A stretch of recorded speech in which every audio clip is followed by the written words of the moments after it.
ಬರ್ರಿ ಪ್ರಜ್ವಲ್ ದೇವರಾಜ್ ನಮ್ಮ ಸ್ನೇಹಿತರು, ನಮ್ಮ ಸಿನಿಮಾ ನಟರು.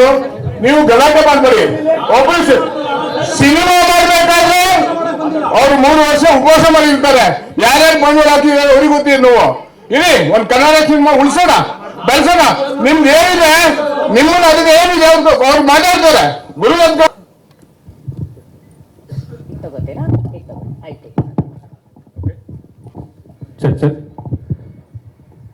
ಎಲ್ರಿಗೂ ನಮಸ್ಕಾರ. ನಾನು ಯಾವಾಗಲೂ ಒಂದನ್ನ ಬಹಳ ಸ್ಟ್ರಾಂಗ್ ಆಗಿ ನಂಬ್ತೀನಿ. ಸಿನಿಮಾ ಕತೆಗಳು ಸೌಂಡ್ ಮಾಡೋದಕ್ಕೆ ಹೊರತು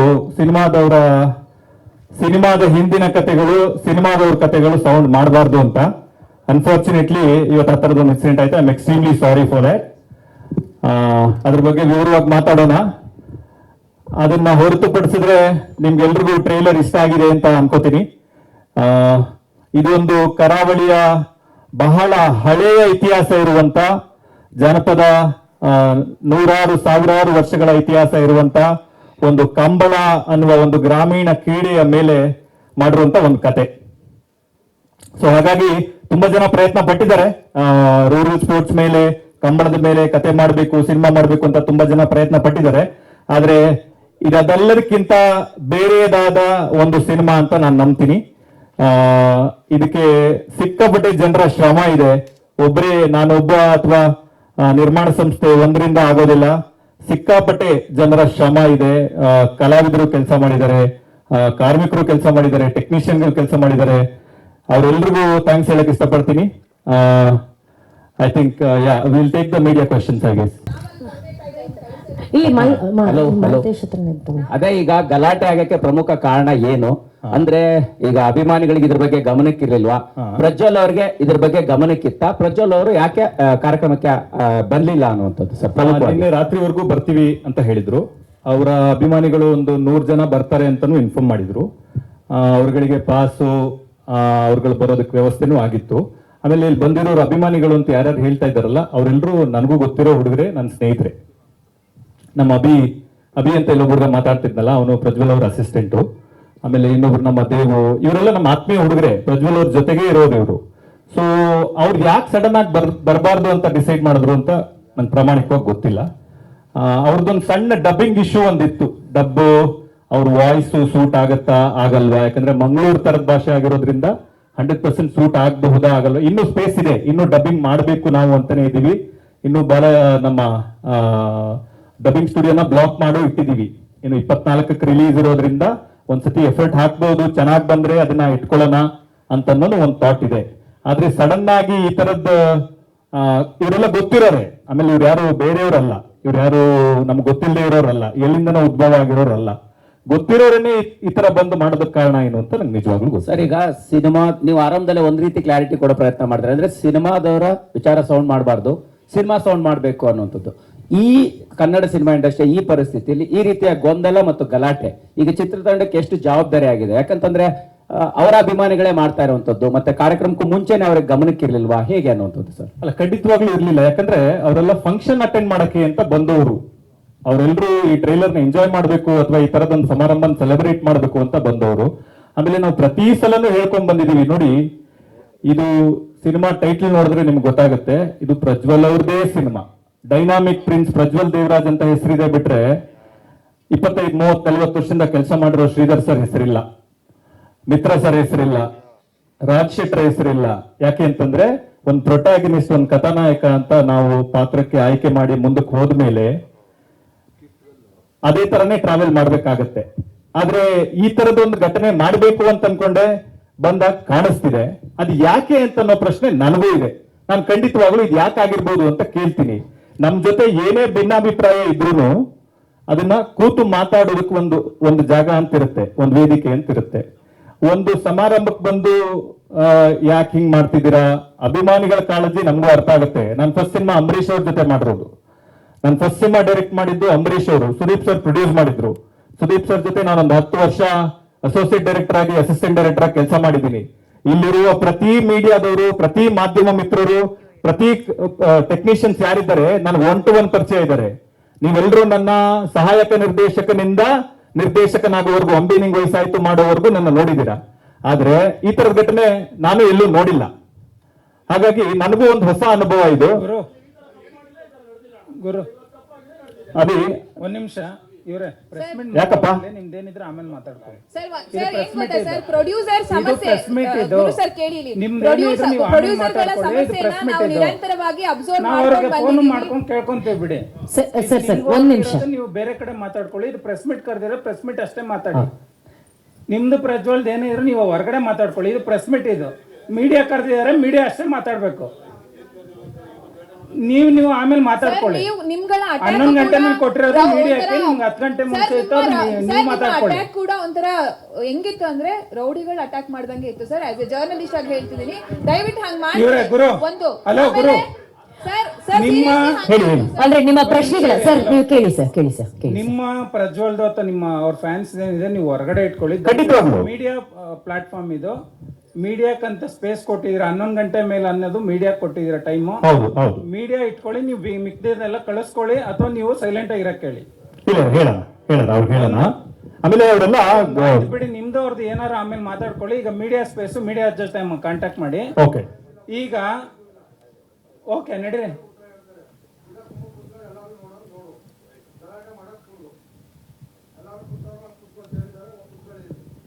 ಸರ್ ನಿಮ್ಮ ಪ್ರಶ್ನೆ ಕೇಳ್ಬೋದು ಸರ್. ಓಕೆ ಇವರೇ ಗುರು. ಕಳಿಸಿ ಸರ್, ಕಳಿಸ್ಬೋದು. ಗುರು ಸರ್, ಹಾ. ಸರ್ ನಿಮ್ಮಲ್ಲಿ ಇವ್ರೆ ಇಲ್ಲಿ ಏನೇ ಒಂದ್ ನಿಮಿಷ. ಸಮಸ್ಯೆ ಇದ್ರೂ ಕೂಡ ದಯವಿಟ್ಟು ಅದನ್ನ ನೇರವಾಗಿ ಹೇಳ್ಬಿಡಿ ಸರ್. ಏನೋ ಸಮಸ್ಯೆ ಈಗ ಇತ್ತು ಅಂದ್ರೆ ಈ ಟೀಮ್ ಗುರು. ಒಳಗೂ ಆಯ್ತು ಅಂತ ಹೇಳಿ. ಗುರು, ಈಗ ಪ್ರಜ್ವಲ್ ಬರ್ದೇ ಇರೋದಕ್ಕೆ ಯೂಶುವಲ್ ಆಗಿ ಪ್ರಜ್ವಲ್ ಅಂತ ಅಲ್ಲ, ಯಾವುದೇ ಹೀರೋ ಅಥವಾ ಆರ್ಟಿಸ್ಟ್. ಹಾ ಓಕೆ, ಈಗ ಯಾವುದೇ ಹೀರೋಯಿನ್ ಅಥವಾ ಆರ್ಟಿಸ್ಟ್ ಯಾರೇ ಬರ್ಲಿಲ್ಲ ಅಂದ್ರು ಮೇನ್ ರೀಸನ್ ಇರುತ್ತೆ, ಅವ್ರಿಗೆ ಪೇಮೆಂಟ್ ಸೆಟ್ಲ್ ಆಗಿರಲ್ಲ ಅನ್ನೋದು ಒಂದು ಮೇನ್ ರೀಸನ್ ಇರುತ್ತೆ. ಅವ್ರ ಪ್ರಮೋಷನ್ ಬರ್ತಿಲ್ಲ, ಡಬ್ಬಿಂಗ್ ಮಾಡ್ತಿಲ್ಲ ಅಂತಂದ್ರೆ ಹಾ ಅವ್ರಿಗೆ ಪೇಮೆಂಟ್ ಕ್ಲಿಯರ್ ಆಗಿರಲ್ಲ ಅನ್ನೋದು ಒಂದ್ ಇಶ್ಯೂ ಇರುತ್ತೆ. ಅಥವಾ ಶೂಟಿಂಗ್ ಸೆಟ್ ಅಲ್ಲೋ ಅಥವಾ ನಿಮ್ಮ ಇಂಟರ್ನಲ್ ಏನಾದ್ರೂ ಪ್ರಾಬ್ಲಮ್ ಆಗಿರುತ್ತೆ ಅನ್ನೋದು ಎರಡೇ ಇಶ್ಯೂ ಮೇಜರ್ ಆಗಿರುತ್ತೆ. ಇಲ್ಲ, ಇದಕ್ಕೆ ಉತ್ತರ ಕೊಟ್ಬಿಡ್ತೀನಿ. ಪೇಮೆಂಟ್ ಸೆಟ್ಲ್ ಆಗಿಲ್ಲ ಅನ್ನೋ ಇಶ್ಯೂ ಇದೆ. ಪ್ರಜ್ವಲ್ ಅವ್ರಿಗೆ 1,25,00,000 ಮಾತಾಡಿದ್ವಿ, ಓಕೆ 1 crore ಕೊಟ್ಟಿದ್ವಿ. ಓಕೆ ಇನ್ನು 25 lakhs ಬ್ಯಾಲೆನ್ಸ್ ಇದೆ. ಓಕೆ ಅದನ್ನ ಕೊಡ್ತೀವಿ ಅಂತ ಮಾತಾಡ್ಕೊಂಡಿದೀವಿ. ಓಕೆ ಅವರು ಸರಿ ಅಂತ ಒಪ್ಕೊಂಡಿದ್ದಾರೆ. ಓಕೆ ಆಯ್ತಾ? ಅದಾದ್ಮೇಲೆ ಈ ಹೊಸ ಇಶ್ಯೂ ಯಾಕೆ ರೈಸ್ ಆಗಿದೆ ಅಂತ, ಅಥವಾ ಇವ್ರಿಗೆ ಏನಾದ್ರು ಅವ್ರ ಜೊತೆ ಸಮಸ್ಯೆ ಇದೆಯಾ ಅಥವಾ ನಮ್ ಜೊತೆ ಸಮಸ್ಯೆ? ಅದ್ರ ಬಗ್ಗೆ ಕೇಳ್ತಿಲ್ಲ, ಅವ್ರ ಫ್ಯಾನ್ಸ್ ಬಗ್ಗೆ ಕೇಳ್ತಿಲ್ಲ. ನಿಮ್ಮ ಪ್ರಜ್ವಲ್ ಮತ್ತೆ ನಿಮ್ಮ ಸಿನಿಮಾ ಬಗ್ಗೆ ಅಷ್ಟೇ ಮಾತಾಡ್ತೀನಿ. ಯಾಕೆ ಅಂತಂದ್ರೆ ನೀವು ಇದ್ರ ಹಿಂದೆ ಬಿಟ್ಟಿರೋ ಒಂದು ಮುದ್ದುಗುಮ್ಮ ಸಾಂಗ್ ಅಲ್ಲೂ ಕೂಡ ಅವರ ವಾಯ್ಸ್ ಇರ್ಲಿಲ್ಲ. ಹೌದು ಹೌದು. ಈಗ ನೀವು ಯಾವುದೇ ಕಂಟೆಂಟ್ ಬಿಟ್ರು ಕೂಡ ಅವ್ರ ವಾಯ್ಸ್ ಇಲ್ಲ. ಹೌದು. ಯಾವುದೇ ಒಂದು ಸಿನಿಮಾಕ್ಕೆ ಡಬ್ ಮಾಡಿಲ್ಲ ಅಂತಂದಾಗ ಕ್ವಶನ್ ರೈಸ್ ಆಗೇ ಆಗುತ್ತೆ. ಹಾ ಬರೀ ಅವ್ರ ಫ್ಯಾನ್ಸ್ ಅಲ್ಲ, ಆಡಿಯನ್ಸ್ಗೂ ಕೂಡ ಅವ್ರ ಪರ್ಟಿಕ್ಯುಲರ್ ವಾಯ್ಸ್ ಇರ್ಲೇಬೇಕಾಗುತ್ತೆ. ನಿಜ ನಿಜ. ಸೊ ಅದನ್ನ ನೀವು ಫುಲ್ಫಿಲ್ ಮಾಡೋದಕ್ಕೆ ಏನು ಪ್ಲಾನ್ ಮಾಡ್ಕೊಂಡಿದೀರಾ ಅದನ್ನ ಹೇಳಿ. ನಾವು ಈ ಟ್ರೈಲರ್ ಆದ್ಮೇಲೆ ಅವ್ರ ಹತ್ರ ಹೋಗಿ, ನಾವು ಅಂದ್ರೆ ಈ ವಿಷಯ ಏನ್ ಹೇಳಿದೀನಿ ಅದನ್ನ ಕಮ್ಯುನಿಕೇಟ್ ಮಾಡಿ, ಟ್ರೈಲರ್ ಆದ್ಮೇಲೆ ಅವ್ರ ಹತ್ರ ಹೋಗಿ ಡಬ್ ಮಾಡಿ ಉಳಿದಿರೋದು ಏನಿದೆ ನಾವು 4 ಗೋಡೆ ನಡುವೆ ಕೂತು ಮಾತಾಡಿ ಬಗೆಹರಿಸ್ಕೊಳ್ಳೋಣ ಅಂತ ಅವ್ರಿಗೆ ಮಾತಾಡಿದೀವಿ. ಇದು ಕಮ್ಯುನಿಕೇಟ್ ಆಗಿದೆ. ಆದ್ರೆ ಅದಾದ್ಮೇಲೆ ಅವ್ರ ಕಡೆಯಿಂದ ಯಾವುದೇ ಉತ್ತರ ಬರಲಿಲ್ಲ. ಈಗ ಇನ್ನೊಂದು ಹಿಂದೆ ಓಡಾಡ್ತಾ ಇರೋ ವಿಷಯ ಏನಂತ, ರಾಜ್ ಬಿ ಶೆಟ್ರು ಒಂದ್ ಹಂತ ಆದ್ಮೇಲೆ ಬಂದ್ರು. ಅದೇನಾದ್ರೂ ಅವ್ರಿಗೆ ಇರುಸ್ಮುರ್ಸ್ ಆಗಿದ್ಯಾ? ಖಂಡಿತವಾಗ್ಲೂ ಇಲ್ವಲ್ಲ. ಅದು ಕಥೆಲೇ ಮಹಾವೀರ ಅನ್ನುವ ಪಾತ್ರ ಇದೆ. ಈ ಪಾತ್ರನ ಯಾರಾದ್ರೂ ವೆಲ್ ನೋನ್ ಆಕ್ಟರ್, ಪಾತ್ರಕ್ಕೆ ಸೂಟ್ ಆಗುವಂತವ್ರು, ಯಾರಾದ್ರೂ ತುಂಬಾ ಸ್ಟೇಚರ್ ಇರುವಂತವ್ರು, ಕರಾವಳಿ ಭಾಗದವರು ಮಾಡಬೇಕು ಅಂತ ಮೊದ್ಲಿಂದನೂ ಐಡಿಯಾ ಇತ್ತು. ಅವಾಗ್ಲೂ ಇತ್ತು, ಇವಾಗ್ಲೂ ಇದೆ. ನಮ್ಮ ಪುಣ್ಯಕ್ಕೆ ಅವ್ರು ಬಂದ್ರು, ಒಪ್ಕೊಂಡ್ ಬಂದ್ರು. ಸೊ ಅದ್ರಲ್ಲೇನು ಕನ್ಫ್ಯೂಷನ್ ಇಲ್ವಲ್ಲ. ಈ ಕ್ವಶನ್ ಅವ್ರ ಎದುರಿಗೆ ಯಾಕೆ ಕೇಳ್ತೇನಂದ್ರೆ, ಇದು ಶುರುವಾದಾಗ ಪ್ರಜ್ವಲ್ ದೇವರಾಜ್ ಅನ್ನೋ ಸಿನಿಮಾ ಅಂತ ಅಷ್ಟೇ ಆಗಿದ್ರಿಂದ ಒಂದ್ ಹಂತ ಆದ್ಮೇಲೆ ಅವ್ರು ಬಂದಿದ್ರಿಂದ ಆತರ ಏನಾದ್ರು ಇರ್ಸ್ಮೂರ್ಸ್ ಆಯ್ತಾ? ಖಂಡಿತವಾಗ್ಲೂ ಇಲ್ಲ. ಇರ್ಸ್ಮುರ್ಸ್ ಆಗುವಂತದ್ದು ಟ್ರೈಲರ್ ಲಾಗ್ಲಿ ಇಡೀ ಕಥೆಯಲ್ಲಾಗ್ಲಿ ಏನೂ ಇಲ್ಲ. ಇದು ಇರ್ಸ್ಮುರ್ಸು ಆಗುವಂತ ಪ್ರಶ್ನೆ ಇದ್ರಲ್ಲಿ ಬರಲ್ಲ. ನೀವ್ ಅವ್ರಿಗೆ ಮುಂಚೆನೆ ಹೇಳಿದ್ರ ಇವ್ರು ಇದಾರೆ ಅಂತ ಆರ್ಟಿಸ್ಟ್? ಬೇರೆ ಯಾರು ಬೇಕಾದ್ರೂ ಬರ್ಬೋದು ಅಂತ ಹೇಳಿದ್ದು. ಯಾವ ದೊಡ್ಡ ಕಲಾವಿದ್ರು ಬೇಕಾದ್ರೂ ಈ ಪಾತ್ರ ಮಾಡಬಹುದು ಅಂತ ಮುಂಚೆನೆ ಅವ್ರಿಗೆ ಅಪ್ಡೇಟ್ ಮಾಡಿದ್ವಿ. ಸರ್, ಈಗ ಡಬ್ಬಿಂಗ್ ವಿಚಾರವಾಗಿ ಗುರು ಸರ್, ಡಬ್ಬಿಂಗ್ ವಿಚಾರವಾಗಿ ಪ್ರಜ್ವಲ್ ಅವ್ರಿಗೆ ಈ ಸಿನಿಮಾ ಶುರುವಾದಾಗ ಏನಾದ್ರು ಮಾತುಕತೆ ಆಗಿತ್ತಾ, ಅಥವಾ ಈಗ ರಾಜ್ ಬಿ ಶೆಟ್ಟಿ ಎಂಟರ್ ಆದ್ಮೇಲೆ ಈ ರೀತಿ ಸಮಸ್ಯೆ ಏನಾದ್ರು ಉದ್ಭವ ಆಯ್ತಾ? ಇಲ್ಲ ಇಲ್ಲ, ಖಂಡಿತವಾಗ್ಲೂ ಸರ್ ನಿಮ್ಮ ಬಗ್ಗೆ ವಿವಾದ ಇಲ್ಲ, ಖಂಡಿತ ನಿಮ್ ಬಗ್ಗೆ ನಮ್ಗೆ ಗೊತ್ತಿದೆ. ಆ ರೀತಿ ಅಲ್ಲ, ಅಂದ್ರೆ ಈಗ ಒಬ್ಬ ಆರ್ಟಿಸ್ಟ್ ಆಗಿ ಹೇಳ್ತಾ ಇರೋದು. ಗುರು ಸರ್, ದಯವಿಟ್ಟು ಅದು ಕ್ಲಾರಿಟಿ ಹೇಳಿ. ಖಂಡಿತವಾಗ್ಲೂ ಇಲ್ಲ. ಯಾಕಂದ್ರೆ ಅವ್ರಿಗೆ ಮುಂಚಿತವಾಗ್ಲೂ ಗೊತ್ತಿತ್ತು. ಪ್ರಜ್ವಲ್ ಅವ್ರಿಗೆ ಬಹಳ ಕ್ಲಾರಿಟಿಯಾಗಿ ಹೇಳಿದ್ವಿ, ಈ ಪಾತ್ರನ ಯಾರಾದ್ರೂ ಒಂದು ಬಹಳ ಯೂನಿಕ್ ಸ್ಟೇಚರ್ ಇರೋರು ಮಾಡಬೇಕು. ಅವ್ರು ನೋಡಿದ್ರೆ ಕಂಬಳದವರು ಕಂಬಳ ಪ್ರಪಂಚದವರು ಅಂತ ಅನ್ನಿಸ್ಬೇಕು, ಅವ್ರ ತರದವರೇ ಮಾಡಬೇಕು ಅಂತ ಮಾತಾಡಿದ್ವಿ. ಹಾಗೆ ಅದ್ರ ಬಗ್ಗೆ ಏನು ಕನ್ಫ್ಯೂಷನ್ ಇಲ್ಲ. ಮತ್ತೆ ಆಮೇಲೆ ಇವರು ಎಕ್ಸಾಕ್ಟ್ ಆಗಿ ಏನ್ ಸರ್ ಪ್ರಾಬ್ಲಮ್ ಆಗ್ತಾ ಇರೋದು ಅವ್ರಿಗೆ? ಈಗ ನೀವು ಕನ್ವೆ ಕೂಡ ಮಾಡಿದಿರಿ, ಹಾ. ಸೊ ಡಬ್ಬಿಂಗ್ ಕೂಡ ಬೇರೆಯವ್ರನ್ನ ನಾನು ಕನ್ವೆ ಆಗೋರ್ನ ಮಾಡ್ತೀನಿ ಅಂತಾನು ಕೂಡ ಅವ್ರ ಗಮನಕ್ಕಿದೆ. ಸೊ ಹಾಗಾದ್ರೂ ಕೂಡ ಯಾಕೆ ಈ ರೀತಿ ಸಮಸ್ಯೆ? ಮತ್ತೆ ಈಗ ಈ ಇವೆಂಟ್ಗೂ ಮುಂಚೆ ಯಾವಾಗ ಮಾತಾಡಿದ್ರಿ, ಅವರಿಂದ ಏನ್ ಉತ್ತರ ಬಂತು? ಇಲ್ಲ, ಈ ಇವೆಂಟ್ ಮುಂಚೆ ಒಂದು ಹೆಚ್ಚು ಕಡಿಮೆ 1.5-2 ತಿಂಗಳಿಂದ ಅವ್ರನ್ನ ರೀಚ್ ಆಗಿ ಟ್ರೈ ಮಾಡ್ತಾ ಇದ್ವಿ. ಅವರು ಶೂಟಿಂಗ್ ಅಲ್ಲಿ ಇದಾರೆ, ಬಿಸಿ ಇದಾರೆ, ಸಿಗ್ತಾರೆ ಅಂತ ನಮಗೆ ಕಮ್ಯುನಿಕೇಟ್ ಆಗ್ತಾ ಇದೆ. ಆಯ್ತಾ, ಆದ್ರೆ ನಾನು ಈ ಸಿನಿಮಾಗೆ ನಿರ್ದೇಶಕನೂ ಹೌದು, ನಿರ್ಮಾಪಕನೂ ಹೌದು. ಹಾಗಾಗಿ ನಾನು ನನ್ನ ಕೆಲಸಗಳಲ್ಲಿ ಬಿಸಿ ಇದ್ದೀನಿ. ಇದನ್ನ ಕಮ್ಯುನಿಕೇಟ್ ಮಾಡೋದಕ್ಕೆ ನನ್ನ ಟೀಮ್ ಇದೆ. ಅವ್ರು ಕಮ್ಯುನಿಕೇಟ್ ಮಾಡ್ತಾ ಇದ್ದಾರೆ, ಅವ್ರು ಬಿಸಿ ಇದ್ದಾರೆ, ಸಿಗ್ತಾರೆ, ಹೇಳ್ತಾರೆ ಅಂತ ಅವರ ಮ್ಯಾನೇಜರ್ ನಮಗೆ ಕಮ್ಯುನಿಕೇಟ್ ಮಾಡ್ತಾ ಇದ್ರು. ಆದ್ರೆ ಈ ಸಮಸ್ಯೆ ನಿನ್ನೆ ರಾತ್ರಿವರೆಗೂ ಇರ್ಲಿಲ್ಲ. ಓಕೆ, ಅಲ್ಲ ಪ್ರಜ್ವಲ್ ಅವ್ರ ಜೊತೆಗೆ ನೀವು ನೇರವಾಗಿ ಮಾತಾಡಿದಿರಾ? ನಾನು ಮಾತಾಡಿ 1-2 ತಿಂಗಳಾಗಿರ್ಬೋದು. ಏನ್ ಕಾರಣ ಸರ್ ಅಲ್ಲಿಂದ ಇಷ್ಟು ಗ್ಯಾಪ್ ಆದ್ರೂ? ಇಲ್ಲ, ನನ್ನ ಎಲ್ಲಾ ಮೆಸೇಜ್ಗಳಿಗೂ ಎಲ್ಲಾ ಫೋನ್ಗಳಿಗೂ ಅವ್ರದ್ದು ರೆಸ್ಪಾಂಡ್ ಮಾಡ್ತಾ ಇಲ್ಲ. ಪ್ರಜ್ವಲ್ ಅವರು ಮತ್ತೆ ನಿಮ್ಮ ಒಂದು ಕಾಂಬಿನೇಷನ್ ಅಂದಾಗ ಸೊ ಯಾವ ರೀತಿಯ ಮಾತುಕತೆ ಅವರ ಜೊತೆ ನಿಮ್ದಿತ್ತು? ಸೊ ಸಿನಿಮಾ ಮಾಡುವ ಹಂತದಲ್ಲಿ ಯಾವ ರೀತಿ ಒಂದು ಪ್ರೊಸೀಜರ್ ನಿಮ್ಗೆ ನೆನಪಾಗ್ತಿದೆ ಅನ್ನೋದು, ಮತ್ತೆ ಏನಾದ್ರು ಮನಸ್ತಾಪದ ಪರಿಸ್ಥಿತಿಗಳು ಕಾಣಿಸ್ತಾ ಅಂತ ಸರ್? ಸರ್ ನನಗೆ ಅಂದ್ರೆ ಇದ್ರಲ್ಲಿ ನಾನೊಂದು ಕ್ಯಾಮಿಯೋ ಪ್ಲೇ ಮಾಡ್ತಾ ಇದ್ದೀನಿ, ಒಂದು ಇಂಪಾರ್ಟೆಂಟ್ ರೋಲ್. ಅಂಡ್ ಇದರ ಪೋಸ್ಟರ್ ಇಂದ ಹಿಡಿದು ಇದರಲ್ಲಿರುವಂತ ಟೈಟಲ್ ಇಂದ ಹಿಡಿದು ಎಲ್ಲದೂ ಕೂಡ ಅವ್ರ ಹೆಸರಲ್ಲಿರೋದು. ಅಂಡ್ ನನಗೆ ಅದು ಗೊತ್ತಿತ್ತು ಕೂಡ. ಅಂಡ್ ಸಿನಿಮಾ ಮಾಡಿದ್ಮೇಲೆ ಅಂದ್ರೆ ನೀವು ಒಂದು ಆಗ ಪ್ರಶ್ನೆ ಕೇಳಿದ್ರೆ ಅಂದ್ರೆ ನಾ ಬಂದ್ಮೇಲೆ ಇದು ಸುಮಾರು ಆಯ್ತಾ ಅಂತ. ಅಂಡ್ ನಾನು ಇವರ ಮೊದಲ ಚಾಯ್ಸ್ ಆಗಿರ್ಲಿಲ್ಲ, ನನಗಿಂತ ದೊಡ್ಡ ನಟರು ಇವರ ಮೊದಲ ಚಾಯ್ಸ್ ಆಗಿತ್ತು. ಬಟ್ ಬೇರೆ ಬೇರೆ ಕಾರಣಗಳಿಂದ ಅವ್ರು ಆಗದೇ ಇದ್ದ ಕಾರಣಕ್ಕೆ ಕೊನೆಗೆ ನಾನು ಬಂದಿತ್ತು. ಹಾಗಾಗಿ ಆ ರೋಲ್ ಮೊದಲಿಂದ ಇತ್ತು. ಇಟ್ಸ್ ನಾಟ್ ದಟ್ ಅದೊಂದು ಪಾತ್ರ, ಅದು ಬರವಣಿಗೆಯಲ್ಲೇ ಆ ಒಂದು ಪಾತ್ರ ಇದೆ. ನನಗೆ ಏನ್ ಸರ್, ನಾನು ಇಲ್ಲಿ ಕಾಂಪಿಟೇಷನ್ ಮಾಡಕ್ ಬಂದಿಲ್ಲ ಸರ್, ಯಾರ ಜೊತೆನೂ ಕಾಂಪಿಟೇಷನ್ ಇಲ್ಲ. ನಾವು ಸಿನಿಮಾ ಮಾಡ್ತಾ ಇದ್ವಿ. ಅಂಡ್ ನಾನು ಟೆಕ್ನಿಷಿಯನ್ ಫಸ್ಟ್. ನನಗೂ ಗೊತ್ತು ಒಬ್ಬ ಮನುಷ್ಯ ಒಂದು ಸಿನಿಮಾ ಮಾಡೋದಕ್ಕೆ ಎಷ್ಟು ಶ್ರಮ ಪಡ್ತಾನೆ, ಎಷ್ಟು ಬದುಕುಗಳು ಅದರಲ್ಲಿ ಇನ್ವಾಲ್ವ್ ಆಗಿದೆ ಅಂತ. ನನ್ನ ಒಬ್ಬನ ಜೀವನ, ನಂದೇನೋ ಹೆಸರು, ನಂದೇನೋ ಕಾಂಪಿಟೇಷನ್, ಇದ್ರಲ್ಲಿ ನಾನು ಒಪ್ಪಿಗೆನೂ ಇಲ್ಲ, ಇದನ್ನ ನಾನು ಸಮ್ಮತಿನೂ ಕೊಡಲ್ಲ. ಇದು ನನಗೆ cinema is much bigger then me sir. ನನ್ನ ಹೆಸರು ಹಾಕಿಲ್ಲ, ನಂದು ಏನು ಹಾಕಿಲ್ಲ ಅಂದ್ರೂ ಕೂಡ ಯಾರು ಬರಲ್ಲ ನನ್ನ ಕಡೆಯಿಂದ, ಗ್ಯಾರಂಟಿ. ಮುಂದಿನ ಸಿನಿಮಾಗಳಲ್ಲಿ ಗ್ಯಾರಂಟಿ ಯಾರು ಬರಲ್ಲ, ಯಾಕಂದ್ರೆ ಸಿನಿಮಾ ದೊಡ್ಡದು. ಶಿವಣ್ಣ ಅವರು ಫಸ್ಟ್ ಇದು ಮಾಡ್ಬೇಕಿತ್ತು ಅಂತ ಒಂದು ಸ್ಕ್ರಿಪ್ಟ್ ಎಲ್ಲ ಆಗಿತ್ತು. ಅವರು ಮಾಡ್ಬೇಕಾಗಿದ್ದ ಸ್ಕ್ರಿಪ್ಟಿಗೂ ಈ ಸ್ಕ್ರಿಪ್ಟಿಗೂ ಎಷ್ಟು ಬದಲಾವಣೆ ಮಾಡ್ಕೊಂಡಿದ್ದೀರಾ? ಮತ್ತೆ ಈ ಕಾಮಿಯರ್ ರೋಲ್ ಮೊದಲು ಇತ್ತ ಅಥವಾ ಇರ್ಲಿಲ್ವಾ ಸರ್? ಇದು ಆ ಕತೆ ಏನಿದೆ, ಚಂದ್ರಶೇಖರ್ ಬಂಡಿಯಪ್ಪ ಅವ್ರ ಕತೆ ಏನಿದೆ, ಅದರ ಆ ಕತೆ ಒಂದು 20% ಅಂದ್ರೆ ಇದು ಒಂದು 80% ಚೇಂಜ್ ಆಗಿರುವ ಒಂದು ಕತೆ. ಅದು ಐಡಿಯಾ ಆಗಿ ಮಾತ್ರ ಉಳ್ಕೊಂಡಿದೆ. ಹಾಗಾಗಿ ಅದರಲ್ಲಿರುವ ಪಾತ್ರಗಳಿರ್ಬೋದು, ಅದರಲ್ಲಿರುವ ಸ್ಕ್ರೀನ್ ಪ್ಲೇ ಇರ್ಬೋದು, ಡೈಲಾಗ್ ಇರ್ಬೋದು, ಅದೆಲ್ಲವೂ ಬದಲಾಗಿದೆ. ಸೊ ಹಾಗಾಗಿ ಆ ಕತೆಗೂ ಈ ಕತೆಗೂ ಕಂಪೇರ್ ಮಾಡೋದು ಇಟ್ ಇಸ್ ನಾಟ್ ರೈಟ್ ಅಂತ ನನ್ನ ಒಪಿನಿಯನ್ ಸರ್. ಗುರು ಅವರೇ ಹೇಳಿ ಈ ಕಡೆ. ಈ ಶೂಟಿಂಗ್ ಟೈಮ್ ಅಲ್ಲಿ ಏನಾದ್ರು ಭಿನ್ನಾಭಿಪ್ರಾಯ ಮೂಡಿತ್ತಾ ಅಥವಾ ಶೂಟಿಂಗ್ ಆದ್ಮೇಲೆ ಈ ರೀತಿಯಾದಂತಹ ಸಮಸ್ಯೆ? ಇಲ್ಲ, ಶೂಟಿಂಗ್ ಅಲ್ಲಿ ಯಾವುದೇ ಭಿನ್ನಾಭಿಪ್ರಾಯ ಇರಲಿಲ್ಲ. ಈಸ್ ವೆರಿ ಕೋಆಪರೇಟಿವ್, ಈ ಕೋಆಪರೇಟೆಡ್. ಶೂಟಿಂಗ್ ಅಲ್ಲಿ ನಮಗೂ ಅಥವಾ ಅವ್ರಿಗೂ ಅಥವಾ ಯಾವುದಕ್ಕೂ ಶೂಟಿಂಗ್ ಇವರೆಲ್ಲ ಇದ್ರಪ್ಪ, ಇವರು ಬಂದಿದ್ರಲ್ಲ ಅವರೆಲ್ಲರೂ ಶೂಟಿಂಗ್ ಅಲ್ಲಿ ಇದ್ರು. ಅವರೆಲ್ಲರೂ ಶೂಟಿಂಗ್ ಬಂದಿದ್ರು. ಅವ್ರೆಲ್ರಿಗೂ ಗುರುದತ್ಕನಿಗೆ ಫಿಲ್ಮ್ಸ್ ಇಂದ ಸಂಬಳ ಹೋಗಿದೆ. ಅವ್ರು ಯಾರನ್ನು ನಮ್ಗೆ ಸ್ಟ್ರೇಂಜರ್ಸ್ ಅಲ್ಲ. ಅವರೇ ಬಂದು ಇವತ್ತು ಎದುರು ನಿಂತು ಇದೇನಿದು ಆಶ್ಚರ್ಯ ಅಂತ ಮಾತಾಡ್ತಾ ಇರೋದು ನನಗೆ ಆಶ್ಚರ್ಯ. ಈ ವಿವಾದಕ್ಕೆ ಒಂದ್ ತೆರೆ ಎಳೆದು ಇನ್ನು ಸಿನಿಮಾ ಬಗ್ಗೆ ಮಾತಾಡೋದಾದ್ರೆ ಸಿನಿಮಾ ಈಗ ಸಹಜವಾಗಿ ನೀವು ಒಂದಿಷ್ಟು ಪ್ರತಿ ಸಿನಿಮಾನು ಕೂಡ ನಿಮ್ಗೆ ಸ್ಪೆಷಲ್ ಸಿನಿಮಾ ಕೋಸ್ಟಲ್ ಅಂಶಗಳು, ಎಸ್ಪೆಷಲಿ ಕರಾವಳಿಯ ಕೆಲವು ಅಂಶಗಳು ಪರ್ದೆ ಮೇಲೆ ಬರೋಕೆ ನಿಮ್ಗೆ ಇಷ್ಟ ಇಲ್ಲ. You want to remain it as a secret ಅಂತ ಡಿಫ್ರೆನ್ಸಸ್ ಬಂದಿದೆ. ಆ ತರ ಇಲ್ಲೇನಾದ್ರೂ ನೋಡಿ ನೀವೇನಾದ್ರೂ ಸಜೆಷನ್ ಕೊಟ್ಟಿದ್ದು ಉಂಟಾ? ಇಲ್ಲ, ಅಂದ್ರೆ ಇವರು ಕೂಡ ಕರಾವಳಿಯ ಭಾಗದವರೇ, ಕುಂದಾಪುರದವ್ರೆ. ಹಾಗಾಗಿ ಇವರಿಗೂ ಕೂಡ ಅಲ್ಲಿನ ಆಚಾರ ವಿಚಾರಗಳು ಗೊತ್ತಿದ್ದ ಕಾರಣದಿಂದಾಗಿ ಒಂದು ಕ್ರೀಡೆ ಏನಿದೆ, ಆ ಕ್ರೀಡೆ ಅದರ ಜೊತೆಗೆ ಅಲ್ಲಿರುವಂತಹ ಜನಗಳು, ಸಾಕೋನಿರ್ಬೋದು, ಓಡಿಸೋನಿರ್ಬೋದು, ಅದರ ಯಜಮಾನ ಇರ್ಬೋದು, ಆ ಸಂಬಂಧಗಳು ಅದ್ರ ಸುತ್ತ ಹೋಗಿದ್ದಾರೆ. ಹಾಗಾಗಿ ಆ ತರದ ಯಾವುದೇ ಇದು ಇರ್ಲಿಲ್ಲ, ನನಗೆ ಯಾವುದೇ ರೀತಿಯ ಕಾನ್ಫ್ಲಿಕ್ಟ್ ಇರಲಿಲ್ಲ. Because he is a very good writer. So he took your suggestions. ಆ ತರದೇನು ಇರ್ಲಿಲ್ಲ. ಬಟ್ ಇದು 700-year-old ಬಫೆಲೋ ರೇಸ್ ಅಲ್ಲೇ ನಡೆದಿರೋದು, ಅದ್ರ ಬಗ್ಗೆ ಏನಾದ್ರು ತಿಳಿಸ್ಬೋದಾ ನಮ್ಗೆ? ಫಸ್ಟ್ ಟೈಮ್ ಅಲ್ಲಿ ನಡೆದಿರೋದು ಅದು ನಮ್ಮ ಉಡುಪಿ ಉದ್ಯಾವರದಲ್ಲಿರುವ ಒಂದು ಜಾಗ ಕಟಪಾಡಿ ಅಂತ. ಕಟಪಾಡಿಯ ಕಂಬಳಕ್ಕೆ ಒಂದು 700 ವರ್ಷಗಳ ಇತಿಹಾಸ ಇದೆ ಮ್ಯಾಮ್. 700 ವರ್ಷಗಳಿಂದ ಕಟಪಾಡಿಯ ಕಂಬಳ ಅಂತ ಅನ್ನೋದು ಕರಾವಳಿಯ ಸಾಂಪ್ರದಾಯಿಕ ಕಂಬಳಗಳಲ್ಲಿ ಒಂದು. ಸಾಂಪ್ರದಾಯಿಕ ಕಂಬಳ ಅಂತಂದ್ರೆ ಅದಕ್ಕೆ ಅದರದ್ದೇ ಆದ ವಿಧಿವಿಧಾನಗಳಿವೆ. ಯಾರು ಕೋಣ ಫಸ್ಟ್ ಇಳಿಬೇಕು, ಯಾರು ಯಾವ ಚೇರಲ್ಲಿ ಕೂರ್ಬೇಕು, ಯಾರು ಹಿಂದೆ ಇರಬೇಕು, ಯಾರು ಮುಂದೆ ಇರಬೇಕು, ಯಾರು ಚಂಡೆ ಬಡಿಬೇಕು, ಯಾರು ವಾಲ್ಗ ಊದಬೇಕು ಅನ್ನೋದು ಪ್ರತಿಯೊಂದಕ್ಕೂ ಅದರದ್ದೇ ಆದ ಒಂದು ವಿಧಿವಿಧಾನಗಳಿದ್ದಾವೆ. ಅದೆಲ್ಲವನ್ನ ಒಂದೇ ಕುಟುಂಬ ಅಷ್ಟು ವರ್ಷಗಳಿಂದ ನಡೆಸ್ಕೊಂಡ್ ಬರ್ತಾ ಇದೆ. ಹಾಗಾಗಿ ನಾವು ಫಸ್ಟ್ ಹೋಗಿ ನೋಡಿದಾಗ ತುಂಬಾ ಇಂಟ್ರೆಸ್ಟಿಂಗ್ ಅಂತ ಅನಿಸ್ತು. ಆ ತರದ ಕತೆ ನಾನು ಕುಂದಾಪುರದವನೇ ಆದ್ರೂ ನಾನು ಕೇಳಿರ್ಲಿಲ್ಲ. ಸೊ ಹಾಗಾಗಿ ಆ ತರದ ಎಲಿಮೆಂಟ್ಗಳನ್ನ, ಆ ತರದ ಇಂಟ್ರೆಸ್ಟಿಂಗ್ ಕತೆಗಳನ್ನ ಒಂದು ಸಿನಿಮಾ ಮಾಡುವಾಗ ಅಥವಾ ಒಂದು ಕತೆ ಬರೆಯುವಾಗ ಅದನ್ನ ಒಳಗೊಳ್ತಾ ಹೋಗ್ಬೇಕು. ಹಾಗಾಗಿ ಅಲ್ಲೂ ನಮ್ಗೆ ಶೂಟ್ ಮಾಡೋ ಆಪರ್ಚುನಿಟಿ ಸಿಕ್ತು. ದೇವ್ರ ದಯದಿಂದ ಅವರು ನೀವು ಶೂಟ್ ಮಾಡ್ಕೊಳ್ಳಿ ಅಂತ ಅವಕಾಶನೂ ಕೊಟ್ರು. ಹಾಗಾಗಿ ನಾವು ಕಟಪಾಡಿಯ ಸಾಂಪ್ರದಾಯಿಕ ಕಂಬಳದಲ್ಲಿ ಶೂಟಿಂಗ್ ಮಾಡಿರೋದು ನಮ್ಗೆ ಹೆಮ್ಮೆ ಅಂತ ಹೇಳ್ಬೋದು. ಇದು ಯಾವ ಕಾಲಘಟ್ಟದಲ್ಲಿ ಅದು? ಪ್ರೆಸೆಂಟ್ ಈಗಿನ ಕಾಲಘಟ್ಟದಲ್ಲಿ ನಡೆಯುತ್ತೆ. ಇತಿಹಾಸದ ಜೊತೆಗೆ ಮನೋರಂಜನೆ ಎಂಟರ್ಟೈನ್ಮೆಂಟ್ ಆಂಗಲ್ ಅಲ್ಲಿ ಕಥೆ ಹೇಳಿದ ಎಷ್ಟು ಕಷ್ಟ ಆಗಿತ್ತು ಈ ಸಿನಿಮಾಗೆ ಅಂತ.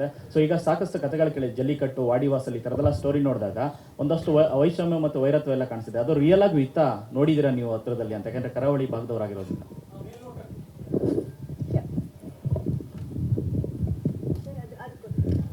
ಬಟ್ ಅವ್ರು ಏನ್ ಮಾಡ್ತಾರೆ ಸರ್, ಅದು ಮಿರಾಕಲ್ ಸರ್. ಅಂದ್ರೆ ಮನುಷ್ಯನಿಗೆ ಸಾಧ್ಯವಾಗುವಂತ ಕೆಲಸ ಅಲ್ಲ ಅದು. ಅವ್ರು ಏನ್ ಮಾಡ್ತಾರೆ ಅದು. ಯಾಕಂದ್ರೆ ನಮಗೆ ದೂರದಿಂದ ನೋಡ್ಬೇಕಾದ್ರೆ ನಾವೇನು ಇದೊಂದು ಬಫೆಲೋ ರೇಸ್ ಅಂತ ಅನ್ಕೋತೀವಿ. ಆ ಬಫೆಲೋನ ಕಂಟ್ರೋಲ್ ಮಾಡೋದಕ್ಕೆ 6 ರಿಂದ 7 ಜನ ಬೇಕು. ಯಾಕಂದ್ರೆ they are not tamed, they are untamed only because they need energy to run. ಅಷ್ಟು ಎನರ್ಜಿ ಇರುವಂತ ಪ್ರಾಣಿಗಳು. ಅದ್ರ ಪಕ್ಕ ನೀವು ನಿಂತ್ಕೊಳ್ಳೋದಕ್ಕೂ ಕೂಡ ಭಯ ಪಡ್ಬೇಕು. ಅದ್ರ ಪಕ್ಕ ನಿಂತ್ಕೊಂಡು ಅದನ್ನ ಮಗು ತರ ಟ್ರೀಟ್ ಮಾಡಿ, ಅದನ್ನ ಸಾಕಿ, ಅದ್ರ ಜೊತೆ ಓಡೋ ಅಂತವ್ರು ಅವ್ರು ನಿಜವಾಗ್ಲೂ ಅಂದ್ರೆ ಖುಷಿ ಏನಂದ್ರೆ ಅವರೆಲ್ಲರೂ ಕೂಡ ಮಾರನೇ ದಿವಸ, ಕಂಬಳದ ಮಾರನೇ ದಿವಸ ಎದ್ರೆ ಅವರು ಒಬ್ಬ ರೈತ ಆಗಿರ್ತಾನೆ, ಇನ್ನೊಬ್ಬ ಪೇಂಟರ್ ಆಗಿರ್ತಾನೆ, ಇನ್ನೊಂದೇನೋ ಕೆಲಸ ಮಾಡ್ತಾ ಇರ್ತಾನೆ. ಅವನ ಆ ದಿವಸ ಸೆಲೆಬ್ರಿಟಿ, ಅವತ್ತು ಮಾತ್ರ ಕೆಲಸದಲ್ಲಿ ಮಾತ್ರ ಸೆಲೆಬ್ರಿಟಿ. ಮಾರನೇ ದಿವಸ ನಾರ್ಮಲ್. ಐ ಥಿಂಕ್ ಇಂಡಸ್ಟ್ರಿಗೆ ಅದು ಬಂದ್ರೆ ಬಹಳ ಒಳ್ಳೇದು ಅಂತ ನಾನು ಅನ್ಕೋತೀನಿ. ಸೊ ಗುರು ಸರ್, ಗುರು ಸರ್ ಇಲ್ಲಿ ಸರ್ ಇಬ್ರು ಕೇಳ್ತಾ ಇದ್ರಿ ಯಾರಾದ್ರೂ? ಗುರು ಸರ್ ಪ್ರಜ್ವಲ್ ಅವರಿಗೆ ಧ್ವನಿ ಕೊಟ್ಟವ್ರು ಯಾರು? ಒಬ್ರು ಕಾರ್ತಿಕ್ ಸಾಮಗ ಅಂತ. He's a wonderful actor. ನೀವು ನೋಡಿರ್ತೀರಾ ಅವ್ರನ್ನ, ಈ ಶನಿ ಧಾರಾವಾಹಿಲಿ ನೋಡಿರ್ತೀರಾ, ಅಥವಾ ಸಿಕ್ಕಾಪಟ್ಟೆ ಟಿವಿ ಭಯಂಕರ ಫೇಮಸ್ ಇದಾರೆ ಅವರು. He has a wonderful voice. ಜೊತೆಗೆ ನಮ್ಮ ಉಡುಪಿ ಮಂಗಳೂರು ಕರಾವಳಿಯ ಟೆಕ್ಸ್ಚರು ಅವ್ರ ವಾಯ್ಸ್ ಅಲ್ಲಿ ಇದೆ ಅಂತ ಅನಿಸ್ತು. ಹಾಗಾಗಿ ಅವರು ಧ್ವನಿ ಸೂಕ್ತ ಅಂತ ಅವರು ಡಬ್ ಮಾಡಿದ್ದಾರೆ. ಸರ್ ಹಾಗೇನೆ ಸರ್, ಹೇಳಿ ಟೀಮ್ ಬಗ್ಗೆ ಹೇಳ್ತಾ ಇದ್ರಿ. ನಿಮ್ ಜೊತೆ ಎಲ್ಲ ಟೀಮ್ ಕೂತಿದ್ದಾರೆ. ಅವರ ಪಾತ್ರಗಳೇನು, ಅವರ ಪಾತ್ರಕ್ಕೆ ಅವರೇ ಕೂಡ ಡಬ್ಬಿಂಗ್ ಮಾಡಿದಾರ, ಮತ್ತೆ ಅವ್ರ ಜೊತೆ ಮಾತಾಡಿಸ್ಬಿಡಿ ಸರ್. ಸಂಪದ ಅವ್ರು ಮಾಡಿಲ್ಲ, ಯಾಕಂದ್ರೆ ಅವ್ರು ಫಸ್ಟ್ ಮಾಡಿದ್ರು, ಡಬ್ ಮಾಡಿದ್ರು. ಅವರ ವಾಯ್ಸ್ ಅಲ್ಲಿ ಮಂಗಳೂರಿನ ಅಥವಾ ಕರಾವಳಿಯ ಟೆಕ್ಸ್ಚರ್ ಮಿಸ್ಸಿಂಗ್ ಅಂತ ಫೀಲ್ ಆಯ್ತು. It is a creative liberty that have taken as a maker. ಹಾಗಾಗಿ ಮಿತ್ರ ಸರ್ ಮಂಗಳೂರು ಅವರೇ ಅಲ್ಲಿ ಬೆಳೆದವರು, ಅವ್ರ ವಾಯ್ಸ್ ಸೂಟ್ ಆಗ್ತಾ ಇತ್ತು. ಶ್ರೀಧರ್ ಸರ್ಗೆ ಮತ್ತೆ 3 ದಿನ ರೀಡಪ್ ಮಾಡಿಸಿದ್ವಿ. ಸೊ ಈ ತರದ್ದು ಅಂದ್ರೆ ಈ ಪಾಲಿಶಿಂಗ್ ಪ್ರಾಸೆಸ್ ಅಂತ ಏನ್ ಕರೀತಾರೆ ಪೋಸ್ಟ್ ಪ್ರೊಡಕ್ಷನ್ ಅಲ್ಲಿ, just a intention of making a film even more better. ಈ ಫಿಲ್ಮ್ ನ, ಈ ಕತೆನ ಇನ್ನೂ ಚೆನ್ನಾಗಿ ಮಾಡ್ಬೋದು, ಇನ್ನೂ ಎಫೆಕ್ಟಿವ್ ಆಗಿ ಮಾಡ್ಬೋದು ಅನ್ನುವ ಒಂದು ಎಫರ್ಟ್ ಎಲ್ಲಾ ಕಡೆಯಿಂದನೂ ಬಂದಿದೆ. ಹಾಗಾಗಿ ಎಲ್ಲರೂ ಕೋಆಪರೇಟ್ ಮಾಡಿದ್ದಾರೆ. ಸುಷ್ಮಿತಾ ಅವರು ಆಮೇಲೆ ಬಂದ್ರು, ಕೊನೆಯ ಸ್ಕೆಡ್ಯೂಲ್ ಜಾಯ್ನ್ ಆದ್ರು. She also played a wonderful role. Authentic ಕರಾವಳಿಯ ಹುಡುಗಿಯಾಗಿ ಕಾಣಿಸ್ಕೊತಾರೆ ಅವರು. ತುಂಬಾ ಚೆನ್ನಾಗಿದೆ ಆ ರೋಲ್. ಸಿನಿಮಾ ರಿಲೀಸ್ ಆದ್ಮೇಲೆ ಅದ್ರ ಬಗ್ಗೆ ಜಾಸ್ತಿ ಮಾತಾಡೋದು ಸೂಕ್ತ ಅಂತ ಅನ್ಸುತ್ತೆ. ಸುಷ್ಮಿತಾ ಅವರೇ ಆ ಮೇಲ್ನೋಟಕ್ಕೆ ಕಾಣಿಸಲ್ಲ, ಆದ್ರೆ ಅದು ಆ ಕಥೆಯ ಕಾನ್ಫ್ಲಿಕ್ಟ್ ಇರೋದೇ ಹಾಗಲ್ಲ. ಅದು ಮೇಲ್ಮೈಯ ಮೇಲ್ಪದರದಲ್ಲಿ ಅದು ಕಾಣಿಸುವ ಅವಕಾಶ ಇರೋದಿಲ್ಲ. ಯಾವಾಗ ಮಾನವ ಸಂಬಂಧಗಳು ಕಾನ್ಫ್ಲಿಕ್ಟ್ ಕ್ರಿಯೇಟ್ ಆಗಕ್ಕೆ, ಅಂದ್ರೆ ಆಳವಾಗಿ ಇಳಿತಾ ಹೋಗುತ್ತೆ, ಅವಾಗ ಆ ತರದ ಕಾನ್ಫ್ಲಿಕ್ಟ್ ಕ್ರಿಯೇಟ್ ಆಗ್ತಾ ಹೋಗುತ್ತೆ. ಹಾಗಾಗಿ ಅದು ಕಥೆಯಲ್ಲಿರುವ ಕಾನ್ಫ್ಲಿಕ್ಟ್, ಅದು ಕಂಬಳ ಪ್ರಪಂಚದಲ್ಲಿರುವ ಕಾನ್ಫ್ಲಿಕ್ಟ್ ಅಂತ ಅದನ್ನ ನಾವು ಸ್ಪೆಸಿಫಿಕ್ ಆಗಿ ಹೇಳಕ್ಕಾಗಲ್ಲ. ಗುರು ಸರ್, ಇದು ಕಂಬಳ ಅನ್ನುವಂಥದ್ದು ಒಂದು ಕರಾವಳಿಯ ಒಂದು ಹೆಮ್ಮೆ ಅನ್ನುವಂಥ ಒಂದು ಕಲೆ ಕೂಡ ಅದು. ಸೊ ಅವರ ಜೀವನ ತುಂಬಾ ಕಷ್ಟ ಇದೆ ಇವತ್ತಿನ ಪರಿಸ್ಥಿತಿ ಕೂಡ. ಈ ಸಿನಿಮಾ ನೋಡಿದ ಮೇಲೆ ಅವರ ಜೀವನಕ್ಕೆ ಏನಾದ್ರೂ ಹೆಲ್ಪ್ ಆಗುವಂತ ಪ್ರಯತ್ನಗಳು ನಡೆಯುತ್ತಾ ಅಂತ? ಅವರೆಲ್ಲ ಬಹಳ ಚೆನ್ನಾಗಿದ್ದಾರೆ ma'am. They are very good, very good. ಎಷ್ಟು ಮಟ್ಟಿಗೆ ಅಂತಂದ್ರೆ ಈ ತರದೊಂದು ಪ್ರಪಂಚ ಇದೆಯಾ ಅಂತ ಇಡೀ ಪ್ರಪಂಚ ಹೆಮ್ಮೆ ಪಡುವಷ್ಟು ಚೆನ್ನಾಗಿದ್ದಾರೆ. ಸೊ ಹಾಗಾಗಿ ಅದ್ರಲ್ಲಿ ಯಾವುದೇ ಕನ್ಫ್ಯೂಷನ್ ಇಲ್ಲ. They all will be proud of this film. ಅದನ್ನ ಕಾನ್ಫಿಡೆಂಟ್ ಆಗಿ ಹೇಳ್ಬೋದು ಮ್ಯಾಮ್. ಇನ್ನು ಈ ಸಿನಿಮಾದಲ್ಲಿ ಕಲಾವಿದ್ರು ಬಿಟ್ಟು ಅಂದ್ರೆ ಕಂಬಳ ಓಡಿಸೋರು ಏನಿದ್ದಾರೆ ಅವರು ಕೂಡ ಇದಾರ, ಅಂದ್ರೆ ಅಭಿನಯಿಸಿದಾರ? ಇಲ್ಲ, ಕೆಲವರು ಕಾಣಿಸ್ತಾರೆ. ಆಮೇಲೆ ಸಿಕ್ಕಾಪಟ್ಟೆ ಜನರ ಶ್ರಮ ಇದೆ, ಸಹಾಯ ಇದೆ. ಕೋಣಗಳನ್ನ ತಂದಿದ್ದಾರೆ. ಬೆಳಿಗ್ಗೆ 5 ಗಂಟೆಗೆ, 3 ಗಂಟೆಗೆ, 2 ಗಂಟೆಗೆ ಎದ್ದು ಕೋಣಗಳನ್ನ ತಗೊಂಡು ಲಾರಿಲಿ ಇಟ್ಕೊಂಡು ನಮ್ಮ ಶೂಟಿಂಗ್ ಸೆಟ್ಗೆ 6-7 ಗಂಟೆಗೆ ಬಂದಿದ್ದಾರೆ. ನಮ್ ಚಿತ್ರೀಕರಣ ಹಗಲು ರಾತ್ರಿ ಚಿತ್ರೀಕರಣ ಮಾಡ್ತಾ ಇದ್ದಾಗ ನೀವು ಮಾಡಿ ಸರ್, ಇಷ್ಟು ಕಷ್ಟ ಆಗ್ತಿದೆ, ನಾವು ನಿಮ್ಗೆ ಸಪೋರ್ಟ್ ಮಾಡ್ತೀವಿ ಅಂತ ಇಡೀ ಕಂಬಳ ಪ್ರಪಂಚ ನಮ್ ಜೊತೆ ನಿಂತಿದೆ. ಅದು ನಂದಳಿಕೆ ಶ್ರೀಕಾಂತ್ ಭಟ್ರು ಇರ್ಬೋದು, ರೋಹಿತ್ ಹೆಗಡೆ ಅವರು ಇರ್ಬೋದು, ಈ ತರ ಚಂದ್ರಾಶ್ರಯ ಅವರು ಇರ್ಬೋದು, ಸಿಕ್ಕಾಪಟ್ಟೆ ಜನ ವೆರಿ ವೆಲ್ ನೋನ್ ಯಾರು ಕಂಬಳ ಪ್ರಪಂಚದಲ್ಲಿ ಇದ್ದಾರೆ, ಅವರಿಂದ ಹಿಡಿದು ಪ್ರತಿ ಕೊನೆಯ ಮನುಷ್ಯನವರೆಗೂ ನಮ್ಮ ಪ್ರಪಂಚದ ಬಗ್ಗೆ, ನಮ್ಮ ಕಂಬಳದ ಬಗ್ಗೆ ಕನ್ನಡ ಸಿನಿಮಾ ಮಾಡ್ತಾ ಇದ್ದಾರೆ ಅಂತ ಹೆಮ್ಮೆಯಿಂದ ಸಹಾಯ ಮಾಡಿದ್ದಾರೆ.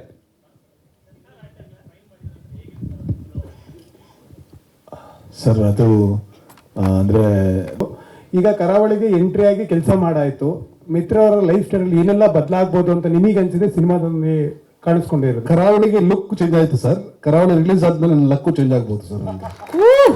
ಗುಡ್ ಲಕ್ ಸರ್, ಯಾಕಂದ್ರೆ 30 ವರ್ಷದ ಅದಾಗ್ಲಿ ಲಕ್ ಚೇಂಜ್ ಆಗಿ. ನಾನು ಒಂದು ವಿಷಯ ಸ್ಪಷ್ಟಪಡ್ತೀನಿ. ನನಗೆ ಈ ಕಾರ್ಯಕ್ರಮಕ್ಕೆ ಮುಂಚೆ ಆದ ವಿಚಾರದಲ್ಲಿ ನನಗೆ ವಿಷಾದ ಇದೆ. ಪ್ರಜ್ವಲ್ ಅವರು ನನ್ನ ತುಂಬಾ ಆತ್ಮೀಯ ಸ್ನೇಹಿತರು, ನನ್ನ ಫ್ಯಾಮಿಲಿ ಫ್ರೆಂಡು ಕೂಡ. ಈ ವಿಚಾರ ನನಗೆ ಗೊತ್ತಿದೆ. ನಿನ್ನೆವರೆಗೂ ಕೂಡ ಅವರು ಇನ್ಸ್ಟಾಗ್ರಾಮ್ ಅಲ್ಲಿ ಅವರು ಪೋಸ್ಟ್ ಮಾಡ್ತಾ ಬಂದಿದ್ದಾರೆ ಇವತ್ತು ರಿಲೀಸ್ ಇದೆ ಅನ್ನೋದನ್ನ. ನಾನು ಅವ್ರನ್ನ ಎಕ್ಸ್ಪೆಕ್ಟ್ ಮಾಡಿದ್ದೆ. ಅವರು ಹುಟ್ಟುಹಬ್ಬದ ಶುಭಾಶಯಗಳನ್ನು ಈ ವೇದಿಕೆಯಲ್ಲಿ ಇರಬೇಕು ಅಂತ ನಾನು ಭಾಳ ಆಸೆ ಪಟ್ಟಿದ್ದೆ, ಆಗಲಿಲ್ಲ. ಆಮೇಲೆ ಮಾತಾಡ್ಕೋತಾರೆ, ಅದು ಸರಿ ಮಾಡ್ಕೋತಾರೆ. ಗುರುದತ್ ಅವರು ಭಾಳ ಬುದ್ಧಿವಂತರಿದ್ದಾರೆ, ಭಾಳ ಪ್ಲ್ಯಾನ್ಡ್ ಇದ್ದಾರೆ. ಪ್ರಜ್ವಲ್ ಅವರು ಕೂಡ ಸಿನಿಮಾ ಸಹ ಭಾಳ ಜೋರಾಗಿದೆ. ಈಗ ಕರಾವಳಿ ಮೇಲೆ ತುಂಬ ಹೋಪ್ಸ್ ಇದೆ. ಗೊತ್ತಿಲ್ಲ ಸರ್ ನನಗೆ, ಇದು ಮೋಸ್ಟ್ಲಿ ಅವ್ರಿಗೆ ಗೊತ್ತಿರ್ಲಿಕ್ಕಿಲ್ಲ. ಇಲ್ಲಿ ನಡೆದಿರೋದು ಮೋಸ್ಟ್ಲಿ ಪ್ರಜ್ವಲ್ ಅವರಿಗೆ ಗೊತ್ತಿರ್ಲಿಕ್ಕಿಲ್ಲ ಅಂತ ನನಗೆ ಅನಿಸುತ್ತೆ. ಗೊತ್ತಿಲ್ಲ, ಅವ್ರ ಮೊಬೈಲ್ ಸ್ವಿಚ್ ಆಫ್ ಆಗಿದೆ ಸರ್. ಇರ್ಬೋದು, ಏನಾದ್ರು ಇರ್ಬೋದು, ಸಮಸ್ಯೆಗಳಿದ್ದೇ ಇರ್ತವೆ ಎಲ್ರಿಗೂ. ಶಾರದವ್ರೆ ಒಂದು ನಿಮಿಷ. ನಾನು ಡಬ್ಬಿಂಗ್ ವಿಚಾರಕ್ಕೆ ಬಂದಾಗ ನಾನು ಮಂಗಳೂರಲ್ಲೇ ಓದಿದ್ದು. ತುಳು ಚೆನ್ನಾಗಿ ಮಾತಾಡ್ತೀನಿ, ಕೊಂಕಣಿ ಚೆನ್ನಾಗಿ ಮಾತಾಡ್ತೀನಿ. ಬಹುಶಃ ಒಂದು 6 ದಿವಸ ಈ ಸಿನಿಮಾಗೋಸ್ಕರ ನಾನು ಡಬ್ ಮಾಡಿದ್ದೀನಿ. ಡಬ್ಬಿಂಗ್ ಮಾಡಿ ತುಂಬಾ ಚೆನ್ನಾಗಿತ್ತು. ಮಿತ್ರ ಸರ್ ಗುರು ಸರ್ ಕಳಿಸ್ತಾರೆ. ಬೆಳಿಗ್ಗೆ ಒಂದು ಫೋನ್ ಬರುತ್ತೆ, ಮಿತ್ರ ಸರ್ ಫ್ರೀ ಇದ್ರೆ ಒಂದು 1 ಅವರ್ ಬರ್ಬೋದಾ, ಯಾಕೋ ಮಿಸ್ ಹೊಡಿತಾ ಇದೆ ಅಂತ. ನನ್ನ 163 ಸಿನಿಮಾದಲ್ಲಿ ನಾನು ಪಟ್ಟಂತ ಶ್ರಮ, ನನಗೆ ಆಕ್ಟಿಂಗೇ ಗೊತ್ತಿಲ್ವೇನೋ, ನನಗೆ ಡಬ್ಬಿಂಗೇ ಬರಲೇನೋ ಅನ್ನೋ ಮಟ್ಟಕ್ಕೆ ನನಗೆ ಕೆಲಸ ಕೊಟ್ಟಿದ್ದಾರೆ. ರಾಜ್ ಶೆಟ್ರು ಎಂಟ್ರಿ ಆದರು. ಅವರಿಗೆ ಒಂದು ದೊಡ್ಡ ಒಂದು ಸಿನಿಮೋತ್ಸವ, ದೊಡ್ಡ ಶಕ್ತಿಯಾಗಿ ನಮ್ಮ ಕರಾವಳಿಗೆ ಮತ್ತು ಕನ್ನಡ ಸಿನಿಮಾಗೆ ದೊಡ್ಡ ಒಂದು ಶಕ್ತಿಯಾಗಿ ರಾಜ್ ಶೆಟ್ರು ನಿಂತಿದ್ದಾರೆ. ಬಂದು ನನಗೆ ಡಬ್ ಮಾಡಿಸಿದ್ರು ಅವರು. ನಾನು ಸೀನಿಯರ್ ಆ್ಯಕ್ಟರು, ಅವ್ರಿಗಿಂತ ಮುಂಚೆ ಸಿನಿಮಾ ಇಂಡಸ್ಟ್ರಿಯಲ್ಲಿ ಇದ್ದೀನಿ, ಪ್ರೊಡಕ್ಷನ್ ಮಾಡಿದ್ದೀನಿ.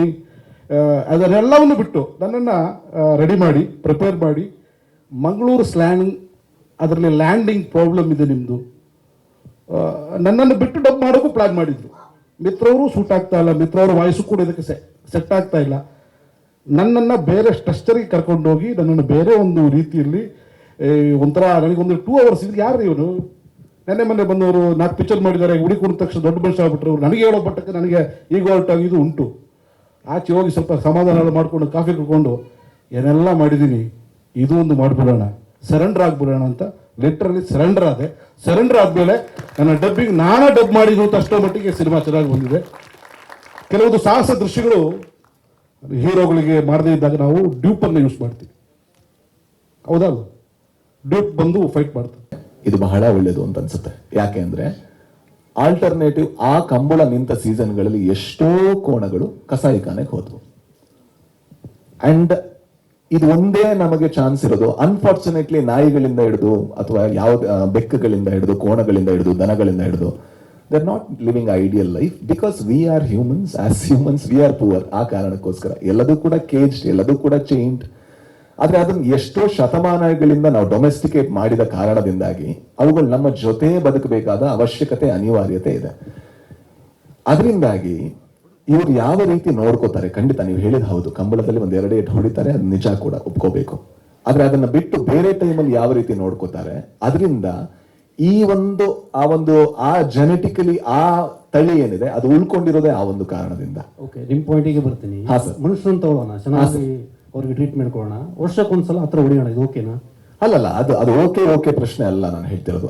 ಹಾಗಾದ್ರೆ ಬೇರೆ ಆಲ್ಟರ್ನೇಟಿವ್ ಹೇಳ್ಬೋದಾ ನೀವು? ನಾನು ಖುಷಿ, ನೀವು ಹೇಳ್ಬೇಕು. ಇಲ್ಲ ಅಂದ್ರೆ ನಂದು ಇಷ್ಟೇ ಇರೋದು ಉತ್ತರ. ಯಾಕಂದ್ರೆ ನೀವು ಕೇಳ್ತಿರೋದು ಆಲ್ಟರ್ನೇಟಿವ್ ಏನು ಅಂತ. ಹಾಗಾದ್ರೆ ಕಸಾಯಿಖಾನೆ ಇನ್ನೂ ಸ್ವಲ್ಪ ಅದಿರೋದೇ 2 ಆಪ್ಷನ್ ಸರ್. ಅಲ್ಲ, ಮನುಷ್ಯನ ಖುಷಿಗೆ ಸ್ಟೇಟಸ್ಗೆ 100% ಕ್ರೌರ್ಯ ಮಾಡ್ತಾ ಇದಾರಲ್ವಾ? 100% ಸರ್. ಅಲ್ಲಲ್ಲ, ಅದು ಎಲ್ಲದೂ ಕೂಡ ನಾವು ಚಿಕನ್ ತಿನ್ನೋದ್ರಿಂದ ಹಿಡಿದು ಎಲ್ಲದೂ ಕೂಡ ಅದೇ ಅಲ್ವಾ ಸರ್. ನಾನೇ ಹೇಳಿದ್ದು ಮನುಷ್ಯರು ನಾವು ಹಾಗಾಗಿದ್ದೀವಿ. 2 ಆಪ್ಷನ್ ಇದೆ. ಒಂದು, ನಾವು ಕಂಬಳದಲ್ಲಿ ಉಳಿಸ್ಕೋಬಹುದು, ಇಲ್ಲ ಅಂದ್ರೆ ಕಸಾಯಿಖಾನೆ ಕಳಿಸಿ ನಮ್ಗೆಲ್ಲೂ ಕಾಣಿಸಲ್ಲ, ಹಿಂಸೆ ಕಾಣಿಸಲ್ಲ. ಚಿಕನ್ ನಾವು ಡೈಲಿ ತಿಂತೀವಿ, ಹಿಂಸೆ ಕಾಣಿಸಲ್ಲ ನಮ್ಗೆ. ಆದ್ರೆ ಚಿಕನ್ ಹೊಡೆದ್ರೆ ಹಿಂಸೆ ಕಾಣಿಸುತ್ತೆ, ಅಲ್ಲಿ ನಾವು ಒಳ್ಳೆಯವರಾಗಿ ಕಾಣಿಸ್ತಾ ಇರ್ತೀವಿ. ಆದ್ರೆ ಒಂದು ವಿಷಯ ಮರಿತೀವಿ ಏನಂದ್ರೆ, ಎಷ್ಟೋ ರೈತರು ಎಷ್ಟೋ ಶತಮಾನಗಳಿಂದ ಡೊಮೆಸ್ಟಿಕೇಟ್ ಮಾಡ್ಕೊಂಬಂದು ಅದನ್ನ ಮಕ್ಕಳ ತರ ಟ್ರೀಟ್ ಮಾಡೋರು ಕೂಡ ಇದ್ದಾರೆ. ಈಗ ನಾನು ನಾಯಿ ಸಾಕ್ತೀನಿ, ಮನೆ ಒಳಗೆ ಸಾಕ್ತೀನಿ. Is it right? It is not right. ಅದಕ್ಕೆ ಫ್ರೀಡಮ್ ಇಲ್ಲ, ರಿಸ್ಟ್ರಿಕ್ಷನ್ ಅದು. ಅಲ್ಲಿ ಬಾಳುವಂತಹ ಅದು ಜಾಗ ಅಲ್ಲ. ಬಟ್ ನನ್ನ ಪ್ರಕಾರ ನಾನು ಏನೋ ಅದಕ್ಕೆ ಲೈಫ್ ಕೊಡ್ತಾ ಇದ್ದೀನಿ ಅಂತ. ಇಲ್ಲ ಅಂದ್ರೆ ರೋಡಲ್ಲಿ ಕಲ್ಲು ಹೊಡಿತಾರೆ. ಎರಡರಲ್ಲಿ ಯಾವ್ದು ಬೆಟರ್ ಆಪ್ಷನ್ ಅಂತ ಕೇಳಿದ್ರೆ ಮನೇಲಿ ಸಾಕೋದು ಬೆಟರ್ ಆಪ್ಷನ್. ಶೆಟ್ಟಿ ವಿಲನ್, ಅದೊಂಥರ ಟ್ರೆಡಿಷನಲ್ ಹೀರೋ ವಿಲನ್ ಅಂತ. ಡಿಕೋಡ್ ಮಾಡಿದ್ರಿ? ಹಾ, ಅದು ಡಿಕೋಡ್ ಅಲ್ಲ ಇವಾಗಿರೋದು. ನೀವು ಅವ್ರಿಗೆ ಅಪ್ಪ ಆಗ್ಬೇಕಾ ಈ ಫಿಲಮ್ ಅಲ್ಲಿ ಅಂತ? ಆಗಿದ್ದೀನ ಅಂತ ಗೊತ್ತಿಲ್ಲ ಶಾರದಾ, ಬಟ್ ಈ ಹೊಸ ಇನ್ಫಾರ್ಮೇಶನ್ಗೋಸ್ಕರ thank you so much. Shetty ಬಂದ್ಮೇಲೆ ಪ್ರಜ್ವಲ್ ಪ್ರೆಸೆನ್ಸ್ ಕಡಿಮೆ ಆಗಿದ್ಯಾ? ರಾಜ್ಬಿ ಶೆಟ್ಟಿಗೆ ಸ್ಕ್ರೀನ್ ಪ್ಲೇ ಚೇಂಜ್ ಮಾಡಿದ್ರೆ ಏನಾದ್ರು? ಖಂಡಿತವಾಗ್ಲೂ ಇಲ್ಲ. Okay, I just wanted to know. ಹೆಂಗ್ ನಾನು ಮಾಡಕ್ಕಾಗತ್ತೆ? ಸಮ್ವೇರ್ ಪ್ರಜ್ವಲ್ಸ್ ಆಬ್ಸೆನ್ಸ್ ಏನ್ ಮೆಸೇಜ್ ಕೊಡ್ತಾ ಇದ್ದಾರೆ ಆಡಿಯನ್ಸ್ಗೆ ಇದರಿಂದ? ಬಿಕಾಸ್ ಎಲ್ಲಾನು ಹೇಳ್ತಾರೆ ಟೀಮ್ ಒಳಗಡೆ ಡಿಸ್ಕಸ್ ಮಾಡಿ ಬರಬೇಕು ಅಂತ, but it's out in the open. So ಏನ್ ಮೆಸೇಜ್ ಹೇಳ್ತಾ ಇದ್ದಾರೆ ಆಡಿಯನ್ಸ್ಗೆ? ಆಡಿಯನ್ಸ್ ನಾನು ಕೊಡುವ ಮೆಸೇಜ್ ನಾನು ಕಥೆಯಲ್ಲಿ ಕೊಡ್ತೀನಿ. ಆಡಿಯನ್ಸ್ ಮೆಸೇಜ್ ಕೊಡೋಷ್ಟು ನಾನು ದೊಡ್ಡವನಲ್ಲ. ನನ್ನ ಒಪಿನಿಯನ್, ನನ್ನ ಅಭಿಪ್ರಾಯ, ನನ್ನ ಇಂಟೆನ್ಷನ್ ಏನೇ ಇದ್ರು that will be in my film, in my story. ಮೊದಲನೇದಾಗಿ ಅವ್ರ ಜೊತೆ ವರ್ಕ್ ಮಾಡಿರೋದು ಒಂದು ಥಿಂಕ್ ಲಕ್ಕಿಂತ ತುಂಬ ಜಾಸ್ತಿಯಾಗಿ it's more like a learning ಅಂತ ಹೇಳ್ಬೋದು. ಆ್ಯಂಡ್ ಅದು ಬಿಟ್ಟು ಅಂದರೆ ಇಡೀ ಟೀಮ್ನ ಎಷ್ಟು ಶ್ರಮದಲ್ಲಿ ಕೆಲಸ ಮಾಡಿದ್ದಾರೆ ಅನ್ನೋದು ನನಗೆ ಸೆಟ್ಟಿಗೆ ಹೋಗಿ ನನ್ನ ಶೂಟಿಂಗ್ ಟೈಮಲ್ಲೇ ನಾನು ನೋಡೋಕ್ಕಾಗಿದ್ದು. And very big like hats off to the whole team for doing that. ಅದು ಬಿಟ್ಟು ನನ್ನ ಹೋಲ್ ಎಕ್ಸ್ಪೀರಿಯನ್ಸ್ ಬಂದು ತುಂಬ ಒಂದು ಐ ಓಪನಿಂಗ್ ಥರ ಇತ್ತು. ಎಷ್ಟು ಕಲಿಬಹುದಾ ಅನ್ನೋ ಅಷ್ಟು ಗೊತ್ತಾಗಿದ್ದು ಈ ಸಿನಿಮಾದಲ್ಲಿ. ಇಲ್ವಾ ನಂಗೆ ಗೊತ್ತಿಲ್ಲ, because this was so unfortunate. ನಾನು ಇವ್ರ ಹತ್ರ ಹೇಳಿದ್ದು. ಆಯ್ತು, ಪ್ರಜ್ವಲ್ ಆಕ್ಟಿಂಗ್ ಹೇಗಿದೆ ಅಂತ ಹೇಳಿ ಹೋಗಿ. ಚೆನ್ನಾಗಿ ಮಾಡಿದ್ದಾರೆ ಸಿನಿಮಾದಲ್ಲಿ. ನೀವೊಂದ್ಸಲ ನೋಡಿ, ಇಡೀ ಸಿನಿಮಾದಲ್ಲಿ ಬಹಳ ಚೆನ್ನಾಗಿ ಮಾಡಿದ್ದಾರೆ. ನೋಡಿದ್ರಲ್ಲ, ಅದಕ್ಕೆ ಕೇಳಿದ್ದು. ನೋಡಿ, ಟ್ರೈಲರ್ ನೋಡಿದ್ರು. ಗುರು ಇಂಪಾರ್ಟೆಂಟ್, ಅವ್ರ ಬಗ್ಗೆ ಹೇಳ್ಬೇಕು. ಈ ಗಲಾಟೆಯಲ್ಲಿ ಪ್ರೊಡ್ಯೂಸರ್ ಮೂಕ ಪ್ರೇಕ್ಷಕರಾಗ್ಬಿಟ್ಟಿದಾರಲ್ಲ ಸರ್. ಯಾರು ಅಲ್ಲ ಅಂದ್ರೆ ಇಟ್ಸ್ ವೆರಿ ಅನ್ಫಾರ್ಚುನೇಟ್. ಏನಾಯ್ತು ಅದು ಬಹಳ ಅನ್ಫಾರ್ಚುನೇಟ್. ಯಾಕಂದ್ರೆ ಅದು ಕೇಳುವಂತ ಗಳಿಗೆ ಕೂಡ ಅಂದ್ರೆ ಎಲ್ಲ ಟ್ರೈಲರ್ ಆದ್ಮೇಲೆ ಏನೋ ಒಂದು ಈ ಮೊಮೆಂಟಿಗೆ ಕೇಳಬೇಕು ಅನ್ನೋದು ತುಂಬಾ ಒಂದು ಸೈಡಿಸಮ್ ತೋರಿಸುತ್ತೆ. Unfortunately I had to be very truthful. ಯಾಕಂದ್ರೆ ಈಗ ಈ ಮೊಮೆಂಟ್ ಅಲ್ಲಿ ಬ್ರೇಕ್ ಮಾಡಿದ್ರೆ ಇವ್ರು ಬ್ರೇಕ್ ಆಗ್ತಾರೆ ಅನ್ನೋದಿದೆಯಲ್ವಾ, ಅದು ಸಿನಿಮಾಗೆ ತುಂಬಾ ಒಂದು ದೊಡ್ಡ ಅಂದ್ರೆ ಸಿನಿಮಾ ಆಸ್ ಎ ಇಂಡಸ್ಟ್ರಿ ಬಹಳ ಇದು. ಯಾಕಂದ್ರೆ ಬರ್ಬೇಕಾದ್ರೆ ನಮಗೆ ಈ ಸಮಸ್ಯೆ ಇದೆ, ನಮ್ಗೆ ಕೇಳೋದಕ್ಕೆ ಬರ್ತಾ ಇದೀವಿ ಅನ್ನೋದು ಬೇರೆ, ನಾವು ಟ್ರೈಲರ್ ನೋಡೋದಕ್ಕೆ ಬರ್ತಾ ಇದೀವಿ ಎಂದು ಆ ಗಳಿಗೆ ಮೇಲೆ ಮಾಡೋದು ಬೇರೆ. ದಟ್ಸ್ ನಾಟ್ ರೈಟ್ ಅಂತ ನಾನು ಹೇಳೋದು. ಕೊನೆಯದಾಗಿ ಸರ್, ಆಸ್ ಅ ಡಿಸ್ಟ್ರಿಬ್ಯೂಟರ್ ನಿಮ್ಗೆ ಬರೋ ಫಿಲಮ್ಸು ಎಲ್ಲಾ ಕಾಂಟ್ರವರ್ಸಿಯಲ್ಲೇ ಬರುತ್ತೆ. ನಿಮ್ಗೆ ಅದು ಖುಷಿ ಆಗ್ತಾ ಇದೆಯಾ? ಅಂದ್ರೆ ಅದೇ ಪ್ರಮೋಷನ್ ಮಾಡ್ತಾ ಇದೆ, ನಿಮ್ಗೇನ್ ಬರೀ ಡಿಸ್ಟ್ರಿಬ್ಯೂಟ್ ಮಾಡೋದಂತನಾ? ಎಲ್ರಿಗೂ ನಮಸ್ತೆ. ಕಾಂಟ್ರವರ್ಸಿ ಬಂದ್ರೆ ಏನಕ್ಕೆ ಬರುತ್ತೆ ಅಂದ್ರೆ ಅದನ್ನ ಸಾಲ್ವ್ ಮಾಡೋ ಕೆಪಾಸಿಟಿ ಇರೋದ್ರಿಂದ ಬರುತ್ತಲ್ವ ಮೇಡಮ್. ಇದು ಮಾತು. ಓಕೆ, ಎನಿವೆ ನೀವು ಫಿಲಮ್ ನೋಡಿದ್ದೀರಾ ಅನ್ಸುತ್ತೆ. ನಾನು ತುಂಬಾ ರಫ್ ಕಾಪಿ ನೋಡಿದ್ದೆ. ಟುಡೇ ವೆನ್ ಐ ಸಾ ಅಂದ್ರೆ ನಂಗೆ ಲಾಸ್ಟ್ ಟೈಮ್ ಒಂದು ಗ್ಲಿಮ್ಸ್ ಕಳಿಸಿದ್ರು. ವಾಟ್ ಐ ಸಾ ಅಂಡ್ ಅವಾಗ ನೋಡಿದ್ದಕ್ಕೂ ಇವಾಗ ನೋಡಿದ್ದಕ್ಕೂ ತುಂಬಾ ಚೇಂಜಸ್ ಇದೆ. ಎಸ್ಪೆಷಲಿ ದಿಸ್ ಟ್ರೈಲರ್ ಆಲ್ಸೋ ನಾನು ಸರ್ಗೆ ಹೇಳಿದೆ, ನಾನು ಸಿನಿಮಾ ನೋಡಿದ್ರು ಸಹ ಒಂದು ಫೀಲ್ ಆಯ್ತು. ಅಂದ್ರೆ the way they have editing ಮಾಡಿರೋದಾಗ್ಲಿ, ಆ ಮ್ಯೂಸಿಕ್ ಮಾಡಿರೋದಾಗ್ಲಿ, effects, it's very impressive to be frank. You just told ಅಂದ್ರೆ ನೀವು ಹೇಳಿದ್ರಿ ನನ್ಗೆ ಕೆಪಾಸಿಟಿ ಇದೆ ಸಾಲ್ವ್ ಮಾಡುವಂತ. ನಾನಂತಲ್ಲ ಮೇಡಮ್, ಜನ ಬಿಲೀವ್ ಮಾಡ್ಬಿಡ್ತಾರೆ. If you are capable of anything we are doing it. But you could have solved Prajwal's problem, no? I do not know Prajwal personally madam, to be frank. ನಾನು ಯಾವತ್ತೂ ಮೀಟ್ ಮಾಡಿಲ್ಲ ಅವ್ರನ್ನ. Through one of his close friend I try to reach him madam. I don't want to disclose what the answer can, please don't. ನನಗೆ definitely culturally ತುಂಬ different. ಯಾಕಂದರೆ ನಾನು ಕೋಸ್ಟಲಿಂದ ಬರಲ್ಲ, coastal ಸೈಡಿಂದ. ಸೊ ನಾವು ಅದಕ್ಕೆಲ್ಲ ನಾವು ಫಸ್ಟ್ ನೋಡಿದ್ದು ಕಾಂತಾರದಿಂದ. ಬಟ್ ಐ ಥಿಂಕ್ ಕರಾವಳಿನಲ್ಲಿ ಶೂಟ್ ಮಾಡಬೇಕಾದ್ರೆ ನಾವು ಔಟ್ಡೋರ್ನಲ್ಲಿ ಇರ್ತಿದ್ವಿ, 30 days ಅಲ್ಲೇ ಇರ್ತಿದ್ವಿ. ಸೊ ಅಲ್ಲೇ ಇದ್ದು ಅಲ್ಲೇ ಫುಡ್ ತಿಂದು ಮತ್ತು ಅದೇ ಜನದ ಜೊತೆ ಜಾಸ್ತಿ ಟೈಮ್ ಸ್ಪೆಂಡ್ ಮಾಡಿದ್ರಿಂದ ಐ ಥಿಂಕ್ ಪರ್ಫಾರ್ಮೆನ್ಸಿಗೆ ಈಸಿ ಆಯಿತು. ನೋಡಿ, ಎಂಥದ್ದೇ ಸಮಸ್ಯೆ ಇದ್ರು ಕೂತ್ ಮಾತಾಡಿದ್ರೆ ಸರಿ ಹೋಗುತ್ತೆ ಅಂತ ನಾನು ನಂಬ್ತೀನಿ. ಅಲ್ಲ, ಮಾತಾಡೋದಕ್ಕೆ ಎದುರುಗಡೆಯವರು ರೆಡಿ ಇರ್ಬೇಕಲ್ಲ. ಅದು ಒನ್ ಸೈಡೆಡ್ ಎಫರ್ಟ್ ಆಗ್ಬಾರ್ದು. ಆಮೇಲೆ ಸುಪ್ರೀತ್ ಸರ್ ಹೇಳ್ದಾಗೆ ಎಲ್ಲದನ್ನ ನಾವು ಡಿಸ್ಕ್ಲೋಸ್ ಮಾಡ್ತಾ ಹೋದ್ರೆ ಆಲ್ರೆಡಿ ಜನಕ್ಕೆ ಸಿನಿಮಾ ಮೇಲೆ ನಂಬಿಕೆ ಕಡಿಮೆ ಆಗಿದೆ, ಸಿಕ್ಕಾಪಟ್ಟೆ ಕಡಿಮೆ ಆಗ್ಬಿಡುತ್ತೆ. ಹೀಗಿದಾರ ಸಿನಿಮಾದವ್ರು ಇಷ್ಟ್ರ ಮಟ್ಟಿಗೆ ಇದಾರ ಅಂತೆಲ್ಲ ಅನ್ಸಕ್ ಶುರು ಆಗುತ್ತೆ. ದಯವಿಟ್ಟು ಅಲ್ಲಿವರೆಗೂ ಹೋಗೋದ್ ಬೇಡ. ನಾನು ವ್ಯಕ್ತಿಯಾಗಿ ಇದನ್ನೊಂದು ಘಟನೆ ತರನೇ ನೋಡ್ತೀನಿ ಹೊರತು ನಾನು ಇದನ್ನ ತುಂಬಾ ಪರ್ಸನಲ್ ಆಗಿ ತಗೊಂಡ್ರೆ ಖಂಡಿತವಾಗ್ಲೂ ಅದೊಂದು ಬ್ಲ್ಯಾಕ್ ಡಾಟ್ ತರ ಕಾಣಿಸುತ್ತೆ. ಅದಾಗದ್ ಬೇಡ ಅಂತ ನಾನು ಇಷ್ಟಪಡ್ತೀನಿ. ಸೊ ಹಾಗಾಗಿ ಐ ಥಿಂಕ್ ಇದನ್ನ ಇಲ್ಲಿಂದ ಹೇಗೆ ಸರಿ ಮಾಡೋದು ಅನ್ನೋ ಒಂದು ಆಂಗಲ್ ಯೋಚನೆ ಮಾಡ್ತೀನಿ ಅಷ್ಟೇ ನಾನು. Thank you. I think we're done. one moment. Sorry, I had to thank so many people. I'll start from VK Films. Vinod ಅವರು, ವಿನೋದ್, ಶಿಥಿಲ್ ಎಲ್ರು. From there we started a journey 2 years back. 2 ವರ್ಷ ಆಯ್ತು journey ಶುರು ಮಾಡಿ. ಯಾವ ಹಂತದಲ್ಲೂ ಅವರು ಒಂದು ಸಣ್ಣ ಕನ್ಫ್ಯೂಷನ್ ಇಲ್ಲದೆ ಜೊತೆಗೆ ನಿಂತಿದ್ದಾರೆ. ಜೊತೆಗೆ ಜಯರಾಮ್ ಸರ್ ಇದ್ದಾರೆ, ಸುರಾಮ್ ಮೂವೀಸ್ ಜಯರಾಮ್ ಸರ್ ಆಮೇಲೆ ಜಾಯ್ನ್ ಆದ್ರು. He is also one of the very strong person I have came across. ತುಂಬಾ ಸ್ಟ್ರಾಂಗ್ ಆಗಿ ಈ ಕತೆ ವರ್ಕ್ ಆಗುತ್ತೆ, ಜನ ಮೆಚ್ತಾರೆ, ಕಾಂಟೆಂಟ್ ಒಪ್ಕೋತಾರೆ, ಅಪರೂಪದ ಕತೆ ಅಂತ ಜೊತೆಗೆ ನಿಂತಿರೋರು. ಅದಾದ್ಮೇಲೆ KVN Venkat sir, actually Shettar idea ಕೊಟ್ಟಿದ್ದವ್ರೆ. ಕತೆ ಕೇಳಿ ಚೆನ್ನಾಗಿದೆ ರೀ, ಇದು ಬಹಳ ಇಂಟ್ರೆಸ್ಟಿಂಗ್ ಆಗಿದೆ ಕತೆ, ಈ ಪಾತ್ರ ರಾಜ್ಬಿ ಶೆಟ್ಟರ್ ಕೇಳಿ ನೋಡಿ ಮಾಡ್ತಾರಾ ಅಂತ. ಅಲ್ಲಿಂದ ಶುರುವಾಯ್ತು, ನಾವು ಶೆಟ್ಟರ್ನ ಮೀಟ್ ಮಾಡ್ಬೇಕಾಯ್ತು. ಸೊ ಅವ್ರಿರ್ಬೋದು, ಸುಪ್ರೀತ್ ಸರ್ ಇರ್ಬೋದು, ಮುಖ್ಯವಾಗಿ ಶ್ಯಾಮ್ ಸರ್ ಇದ್ದಾರೆ, ನಮ್ಮ ಇಲ್ಲಿ ಕೂತಿದ್ದಾರೆ ಬಾಂಬೆ ಶ್ಯಾಮ್ ಸರ್ ಇದ್ದಾರೆ. Is one of the strongest support and backbone to me to with this entire process. ಹಾಗಾಗಿ ತೀರಾ ಆತ್ಮೀಯರೆಲ್ಲ ಇಲ್ಲಿ ಬಂದಿದ್ದಾರೆ. ಪ್ರವೀಣ್ ಅಣ್ಣ, ಥ್ಯಾಂಕ್ ಯು ಸೋ ಮಚ್. ಚಂದ್ರಣ್ಣ ಇದ್ದಾರೆ, ನನ್ನ ಫ್ಯಾಮಿಲಿ ಇದೆ, ನನ್ನ ವೈಫ್, ನನ್ನ ಫ್ರೆಂಡ್ಸ್ ಎಲ್ಲರೂ ಇದ್ದಾರೆ. ವೈಫ್ ಅಂದ್ರೆ ಮದುವೆ ಆಗೋ ಹುಡುಗಿ. ಸೊ ಎಲ್ರಿಗೂ ಥ್ಯಾಂಕ್ಸ್ ಹೇಳಕ್ ಇಷ್ಟಪಡ್ತೀನಿ. They are with me in this journey. Strongly believe this content will be something else. ಖಂಡಿತವಾಗ್ಲೂ ಒಂದ್ ವಿಚಾರ ಅಂತೂ ಬಹಳ ಸ್ಟ್ರಾಂಗ್ ಆಗಿ ಹೇಳ್ತೀನಿ, ಈ ಫಿಲ್ಮ್ ನಿಮ್ಮನ್ನ ಡಿಸಪಾಯಿಂಟ್ ಮಾಡಲ್ಲ. ಈ ಸಿನಿಮಾ ಕರಾವಳಿ ಅಂತ ಸಿನಿಮಾ 24ನೇ ತಾರೀಕು ರಿಲೀಸ್ ಆಗೋ ಸಿನಿಮಾ ನಿಮ್ಮನ್ನ ಖಂಡಿತವಾಗ್ಲೂ ಡಿಸಪಾಯಿಂಟ್ ಮಾಡಲ್ಲ. Thank you so much. Thank you ನಿರ್ದೇಶಕರೇ. ಸೊ ಇಷ್ಟು